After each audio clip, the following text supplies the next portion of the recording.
December 26ஆம் தேதி முதல் ரயில் கட்டணம் உயர்கிறது.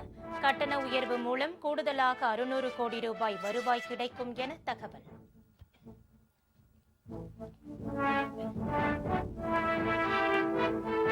நூறு நாள் வேலை திட்டத்திற்கு மூடு விழா காண மத்திய அரசு முடிவு செய்திருக்கிறது. நெல்லையில் நடந்த அரசு விழாவில் முதல்வர் குற்றச்சாட்டு.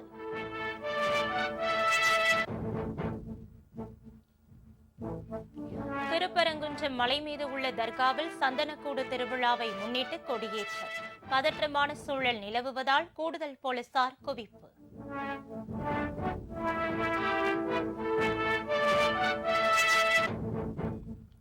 மேகதாது அருகே தடுப்பணை கட்ட அனுமதி வழங்கக்கூடாது.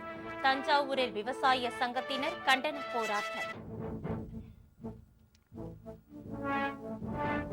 தமிழக காவல்துறையில் 1299 எஸ்ஐ பணியிடங்களை நிரப்ப எழுத்துத் தேர்வு.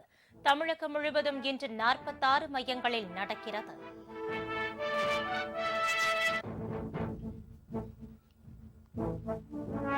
ஸ்டாலின் தலைமையில் இன்று மாலை திமுக மாவட்ட செயலாளர்கள் கூட்டம்.